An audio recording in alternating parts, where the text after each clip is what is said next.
Hello viewers, welcome to టీవీ24 studio. గత ప్రభుత్వంలోని నాయకులు ప్రతి దాంట్లో పేర్లు పెట్టి దోచుకోవడం అనేది అయితే చేశారు. కానీ దేవాదాయాలకి సంబంధించిన వాటిలో కూడా అయితే వీళ్ళ స్కామ్లు అనేవి అయితే చేశారు. అవి ఈ మధ్య అయితే బయటపడతా ఉన్నాయి ఒక్కోటి. అండ్ ప్రపంచ ప్రఖ్యాతిగాంచిన తిరుమల దేవస్థానంలో కూడా అయితే వీళ్ళ అరాచకాలు అయితే చేశారు. ఒకసారి గమనిద్దాం అసలు ఏం చేశారో. ఒకసారి మనం ఈరోజు అయితే చూద్దాం. 5 ఏళ్ళు తిరుమలను దోచుకున్నారు. అప్పుడు టిటిడి చైర్మన్ గా ఉన్నటువంటి వైవి సుబ్బారెడ్డి గారు స్వయంగా జగన్మోహన్ రెడ్డి గారికి బాబాయ్ అవుతారు. ఆయన హయాంలో టిటిడి చైర్మన్ గా అయితే ఆయన అయితే ఉన్నారు వైవి సుబ్బారెడ్డి గారు. 5 ఏళ్ళు తిరుమలను దోచుకున్నారు. వైకాపా 5 ఏళ్ల పాలనలో తిరుమలను అనేక విధాలుగా దోచుకున్నారు. నాటి టిటిడి చైర్మన్లు, సభ్యులు, ప్రజాప్రతినిధులు అడ్డుగోలుగా తమకు అనుకూలంగా ఉన్న వారికి దర్శనాలు అయితే కల్పించారు. టిటిడి చైర్మన్ గా ఉన్నటువంటి వైవి సుబ్బారెడ్డి గారు దాదాపుగా 4 లక్షల మందికి అయితే 4 సంవత్సరాల్లో 4 లక్షల మందికి ఈ బ్రేక్ దర్శనాలు అనేవి అంటే ఇప్పించారనమాట. ఎమర్జెన్సీ దర్శనాలు ఇవి ఏ పర్మిషన్ లేకుండా సడన్ గా అలా టిటిడి చైర్మన్ ఆఫీస్కి వెళ్ళిపోయి, సార్ ఇలా వెళ్ళిపోవాలి అని చెప్తే వెంటనే ఆయన సైన్ పెట్టి ఒక లెటర్ రాసి, ఒక లెటర్ మీద తెల్ల పేపర్ మీద సైన్ పెట్టి అవి అయితే పంపించడం అయితే జరుగుతూ ఉంది.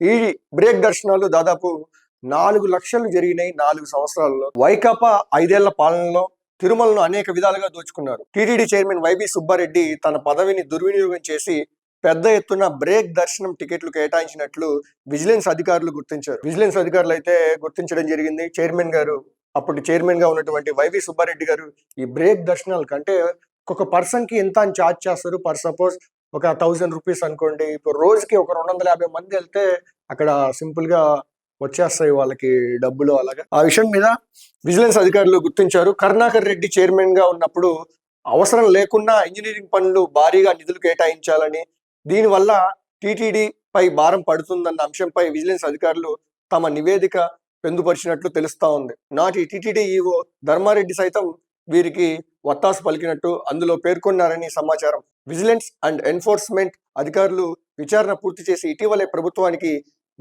నివేదించారు.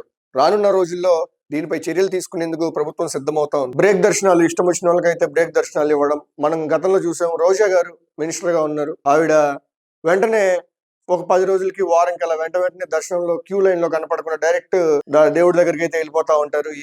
ఇలాంటి వాటికైతే గత ప్రభుత్వ పాలకులు అయితే ఎక్కువగా తోడ్పడ్డారు, కష్టపడ్డారు అని చెప్పుకోవచ్చు మనం. ఇప్పుడు ఆల్రెడీ 300 పెట్టి టికెట్ కొని ప్రతి ఒక్కరూ వెళ్తున్నారు. అదిగాక ఫ్రీగా దర్శనం చేసుకోవడానికి అని చెప్పి కాలినడకన వెళ్ళే భక్తులు కూడా ఉన్నారు. వీళ్ళందరినీ వెయిట్ చేపించి ఈ బ్రేక్ దర్శనాలు అయితే జరుగుతూ ఉన్నాయి. వాళ్ళేమో దైవంతో భక్తితో వస్తూ ఉంటారు. అండ్ వీళ్ళు కూడా వస్తారు, బట్ కాదనట్లేదు. అందరికీ ఒకే ధర్మం, ఒకటే న్యాయం కాబట్టి, ఒకటే ఫాలో అవ్వాలి కాబట్టి అందరినీ ఒకే దృష్టితో చూడాలి. ఇందులో అయితే టిటిడి చైర్మన్ గా వైవి సుబ్బారెడ్డి గారు అయితే అర్హులు కాదని అయితే అనిపించుకున్నారు. రోజుకి ఒకసారి మనం గమనిద్దాం. గత 4 ఏళ్లలో బ్రేక్ దర్శనాలు, వైకాపా అధికారంలోకి వచ్చిన 4 ఏళ్లలో జగన్ బాబాయ్ వైవి సుబ్బారెడ్డి టిటిడి వ్యవహరించారు. ఆ 4 ఏళ్లలో సుమారు 4 లక్షల బ్రేక్ దర్శనాలకి సిఫార్సు చేసినట్లు విజిలెన్స్ అధికారులు గుర్తించారు. అంటే రోజుకి 273 మందికి ఇప్పించారనమాట. ఒక రోజుకి 273 మందికి వాళ్ళ పేర్లు కూడా ఒక చిన్న పేపర్లో ఇరికిచ్చి రాసి వీళ్ళందరినీ బ్రేక్ దర్శనానికి పంపించండి అని చెప్పి ఉంటది. ఆల్రెడీ సోషల్ మీడియాలో ఈ బ్రేక్ దర్శనానికి పేర్లు ఎలా లిస్ట్ లో ఇరికిచ్చి రాస్తారో ఫ్యామిలీకి సంబంధించిన వాళ్ళవి మనమైతే చూడొచ్చు. సిరికి దర్శనం 300 కింద రోజు 2-3 వేల టికెట్లు చైర్మన్ కార్యాలయం నుంచి సిఫార్సు చేసినట్లు తేల్చారు. ఇలా రోజుకు 273 మంది ఈ డబ్బులు కట్టి అక్కడ బ్రేక్ దర్శనాల్లో అయితే పాల్గొంటున్నారన్నమాట. ఆ డబ్బులన్నీ మాజీ మంత్రులు పెద్దిరెడ్డి, రామచంద్రారెడ్డి, రోజా తదితరులు ఒకే సామాజిక వర్గానికి చెందిన నాటి ప్రజాప్రతినిధులకు ఇష్టానుసారంగా సిఫార్సు లేఖలపై దర్శనం టికెట్లు కేటాయించినట్లు తేల్చారు. అండ్ ఆల్రెడీ చూసాం మనం, ఓ పేపర్లో ఇరికిచ్చి పేర్లు రాస్తారు. వాళ్ళందరినీ దర్శనానికి అయితే పంపించాలి. ఆ విధంగా అయితే ఒక్కొక్కరి దగ్గర 300 అయితే తీసుకొని దోచుకున్నారనమాట. సేకరణ అంతా ఫార్సు. తిరుమలలో ప్రసాదం కోసం బియ్యం, బెల్లం, పంచదార, యాలకలు, జీడిపప్పు సేకరిస్తారు. వీటి సేకరణలో పెద్ద ఎత్తున అక్రమాలు చేసుకున్నట్లు విజిలెన్స్ అధికారుల్లో పేర్కొన్నారని సమాచారం ఉంది. అందుకని ప్రసాదంలో కూడా, భక్తులకు పెట్టే ప్రసాదంలో ఈ జీడిపప్పు, బియ్యం, ఈ నెయ్యి, వీటిలో కూడా అయితే వీళ్ళు దోచుకున్నారంటే ఇది దేవుడైతే క్షమించాడు, పైనుంచి మొత్తం చూస్తూ ఉంటాడు.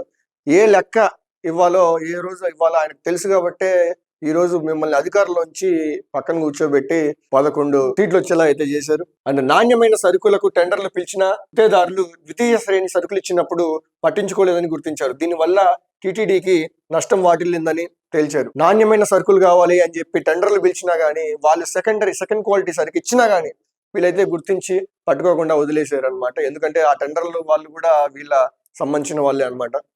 అండ్ సత్రాలను కూల్చారు. తిరుపతిలోని శ్రీ గోవిందరాజస్వామి, శ్రీ కోదండరామస్వామి సత్రాలను నిబంధనలను తోసిరాజని కూల్చినట్లు నివేదికలో పేర్కొన్నారని సమాచారం. ఈ 2 సత్రాల్లో 454 గదులున్నాయి. రోజుకు సుమారు 1822 మంది భక్తులు వసతి సౌకర్యం కల్పించేవారు. భూమన కరుణాకర్ రెడ్డి చైర్మన్ గా ఉన్నప్పుడు వీటిని కూల్చేసి రూ. 600 కోట్లు అచ్యుతం శ్రీపథం వసతి గృహాల నిర్మాణానికి ఆమోద ముద్ర వేశారు.